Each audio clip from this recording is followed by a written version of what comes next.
Brothers Karamazov by Fyodor Mikhailovich Dostoevsky. Translated by Constance Garnett.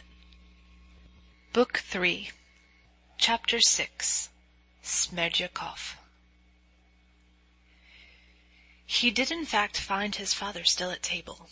Though there was a dining room in the house, the table was laid as usual in the drawing-room, which was the largest room, and furnished with old-fashioned ostentation. The furniture was white and very old, upholstered in old red silky material. In the spaces between the windows there were mirrors in elaborate white and gilt frames, of old-fashioned carving. On the walls, covered with white paper, which was torn in many places, there hung 2 large portraits, one of some prince who had been governor of the district 30 years before, and the other of some bishop, also long since dead. In the corner opposite the door there were several icons, before which a lamp was lighted at nightfall, not so much for devotional purposes as to light the room. Fyodor Pavlovitch used to go to bed very late, at 3 or 4 o'clock in the morning, and would wander about the room at night or sit in an armchair thinking. This had become a habit with him. He often slept quite alone in the house, sending his servants to the lodge, but usually Smerdyakov remained, sleeping on a bench in the hall. When Alyosha came in, dinner was over, but coffee and preserves had been served. Fyodor Pavlovitch liked sweet things with brandy after dinner. Ivan was also at table, sipping coffee. The servants Grigory and Smerdyakov were standing by. Both the gentleman and the servants seemed in singularly good spirits.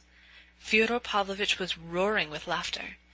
Before he entered the room, Alyosha heard the shrill laugh he knew so well, and could tell from the sound of it that his father had only reached the good-humoured stage, and was far from being completely drunk. "Here he is! Here he is!" yelled Fyodor Pavlovitch, highly delighted at seeing Alyosha. "Join us! Sit down! Coffee is a Lenten dish, but it's hot. I don't offer you brandy, you're keeping the fast. But would you like some?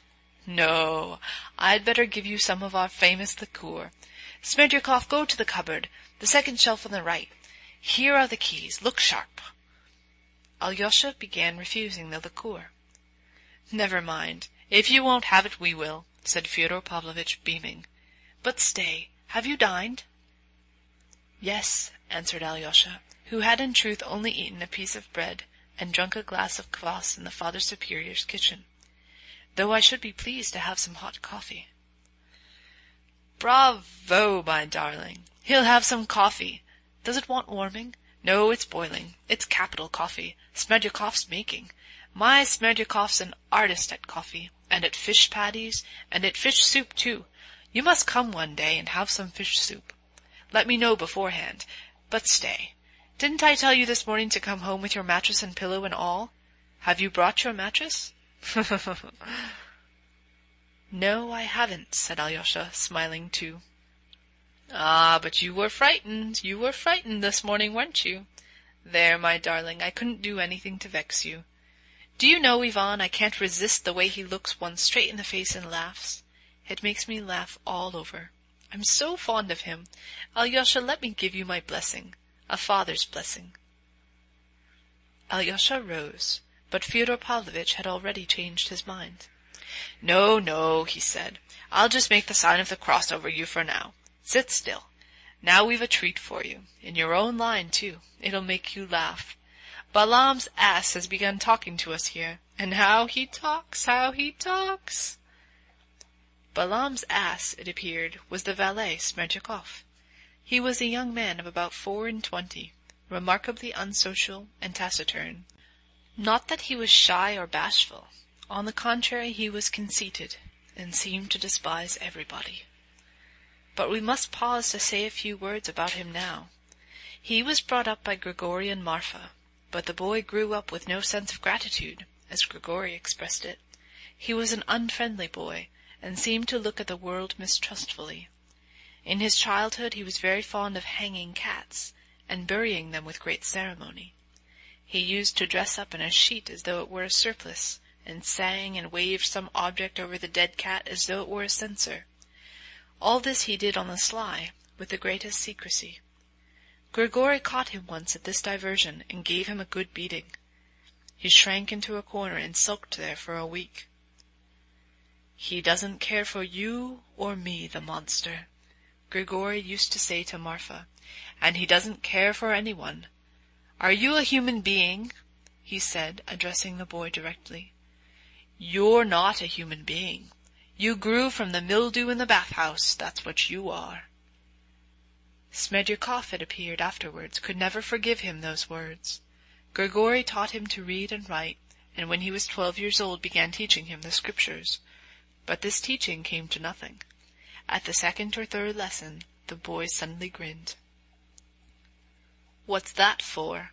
asked Grigory, looking at him threateningly from under his spectacles. "Oh, nothing.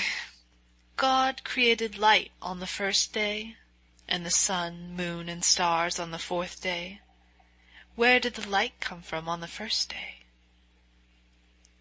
Grigory was thunderstruck. The boy looked sarcastically at his teacher. There was something positively condescending in his expression. Grigory could not restrain himself. "I'll show you where," he cried, and gave the boy a violent slap on the cheek. The boy took the slap without a word, but withdrew into his corner again for some days. A week later he had his first attack of the disease to which he was subject all the rest of his life. Epilepsy. When Fyodor Pavlovitch heard of it, his attitude to the boy seemed changed at once. Till then he had taken no notice of him, though he never scolded him, and always gave him a kopeck when he met him. Sometimes, when he was in good humor, he would send the boy something sweet from his table.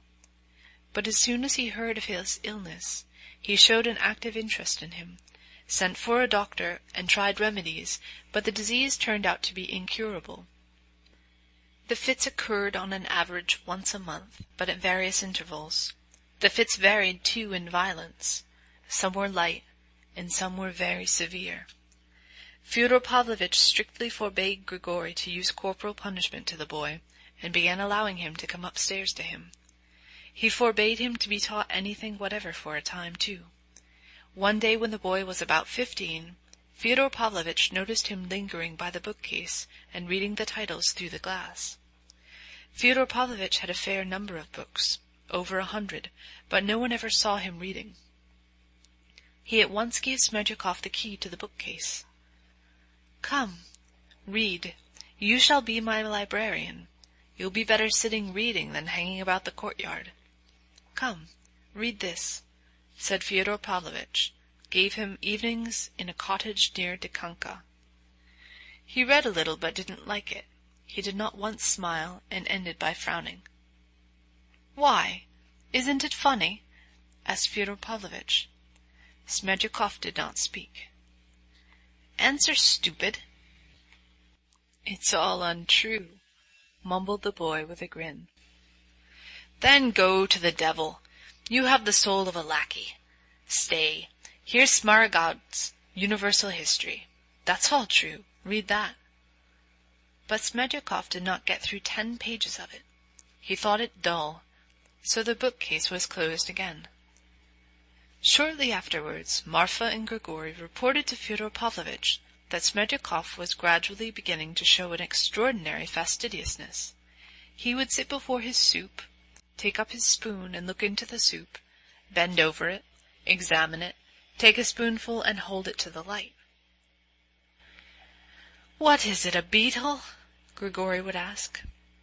"A fly, perhaps," observed Marfa. The squeamish youth never answered, but he did the same with his bread, his meat, and everything he ate. He would hold a piece on his fork to the light, scrutinize it microscopically, and only after long deliberation decide to put it in his mouth. "Ugh! What fine gentleman's airs!" Grigory muttered, looking at him. When Fyodor Pavlovitch heard of this development in Smerdyakov, he determined to make him his cook, and sent him to Moscow to be trained. He spent some years there, and came back remarkably changed in appearance. He looked extraordinarily old for his age. His face had grown wrinkled, yellow, and strangely emasculate. In character he seemed almost exactly the same as before he went away. He was just as unsocial, and showed not the slightest inclination for any companionship. In Moscow, too, as we heard afterwards, he had always been silent. Moscow itself had little interest for him. He saw very little there, and took scarcely any notice of anything. He went once to the theatre, but returned silent and displeased with it. On the other hand, he came back to us from Moscow well dressed, in a clean coat and clean linen. He brushed his clothes most scrupulously twice a day invariably, and was very fond of cleaning his smart calf boots with a special English polish, so that they shone like mirrors. He turned out a first-rate cook. Fyodor Pavlovitch paid him a salary, almost the whole of which Smerdyakov spent on clothes, pomade, perfumes, and such things. But he seemed to have as much contempt for the female sex as for men. He was discreet, almost unapproachable with them. Fyodor Pavlovitch began to regard him rather differently. His fits were becoming more frequent, and on the days he was ill, Marfa cooked, which did not suit Fyodor Pavlovitch at all.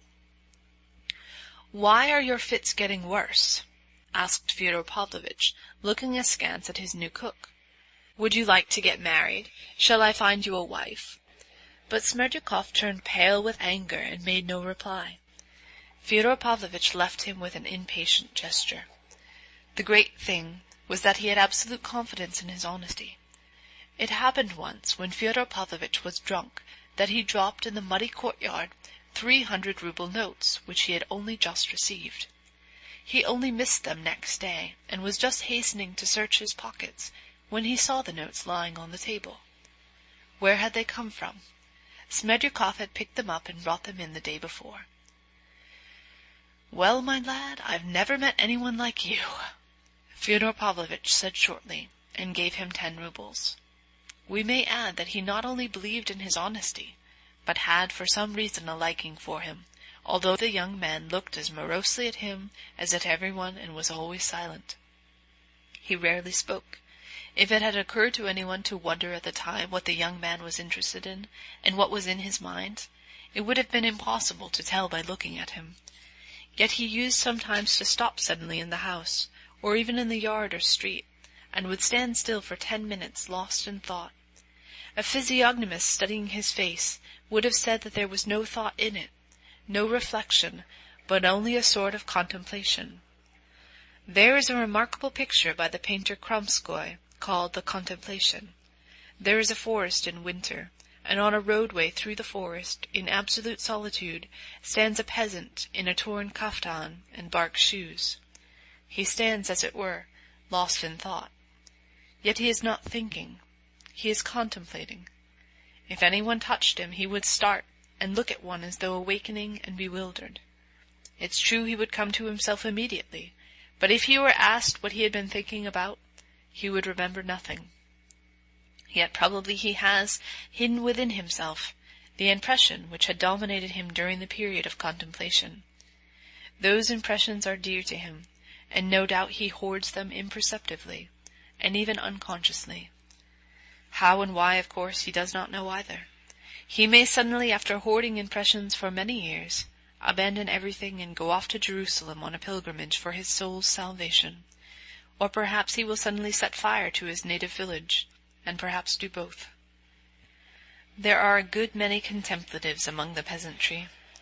Well, Smerdyakov was probably one of them, and he probably was greedily hoarding up his impressions, hardly knowing why. This ends chapter 6.